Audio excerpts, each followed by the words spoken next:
Hello everyone, I hope তোমরা সবাই ভালো আছো। তো তোমাদের আশীর্বাদ ও ভালোবাসায় আমি অনেক ভালো আছি। আজকে থেকে শুরু হচ্ছিল হুজুর সাহেবের মেলা। তো আমরা সবাই মিলে রেডি হয়ে হুজুরের মেলার উদ্দেশ্যে বেরিয়ে পড়েছিলাম।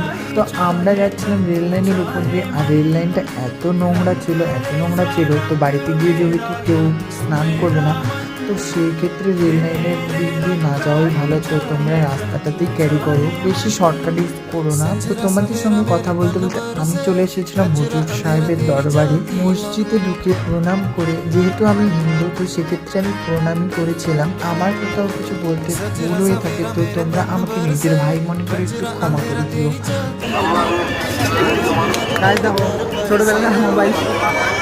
ছোটবেলার মোবাইল পেয়ে এটা সবার কাছে ছিল।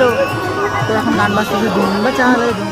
এখানে হয়তো অনেকেই আমার এই প্রণাম করাতে নিয়ে নেগেটিভিটি ছড়াবে, তো সেক্ষেত্রে আমি বলতেছি ধর্ম যার যার, ভগবান আল্লাহ সবার, ধর্ম বর্ণ নির্বিশেষে আমরা একজন মানুষ। অত জ্ঞানী কথা না বলে চলো একটু মেলাটা ঘুরে আসা যাক। প্রথমেই আমি এই দাদা ভাইটার কাছে চলে গেছিলাম। এখানে অনেক সুন্দর কালেকশন আছে, দেখতেই পাচ্ছ উপরে হাওয়ার জন্য কত সুন্দর করে ঘুরতেছিল। তো সেটাই আর কি আমার বেশ ভালো লেগেছিল, এমনকি মনেও ধরেছিল। তাই আমি আর কি দাদা ভাইটার কাছে গিয়েছিলাম দেখতে। 3 ঘন্টা প্রায় হেঁটে আমাদের অবস্থা তো খুব খারাপ। তাই এখন আমরা বাড়ি যাওয়ার জন্য রওনা দিয়ে দিচ্ছি। যেতে এখানে একটা বাচ্চাদের খেলার জায়গা আছে। তো গাইস, আমাদের এক্সপিরিয়েন্স গুলো শোনো একবার। কেমন এক্সপিরিয়েন্স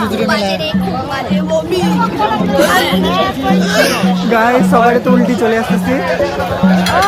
তো এখন যাচ্ছি আমরা বাড়ি গাইস। সত্যি কথা বলতে মেলাতে এত ভিড় হয়েছিল আর এত বাজে গন্ধ, কোথা থেকে কি চলে আসতেছে বুঝতেই পারতেছি না। তো সেক্ষেত্রে আমাদের একটু প্রবলেম হচ্ছিল। তো আমরা যেতে এখানে একটু ফটোশ্যুট আর একটু ভিডিও শ্যুটের জন্য দাঁড়িয়েছিলাম। গাইস, তোমরা একটা জিনিস নোটিস করো, এখন আমি দৌড়াবো, আমার পিছন লেলি কুত্তা দৌড়াবে। ওই যে দৌড়াচ্ছে। তো গাইস, আজকের ভিডিওটা এতটুকুই। ভালো লাগলে লাইক কমেন্ট শেয়ার করে দিও। দেখা হচ্ছে নেক্সট ব্লগে, ততক্ষণের জন্য টাটা বাই।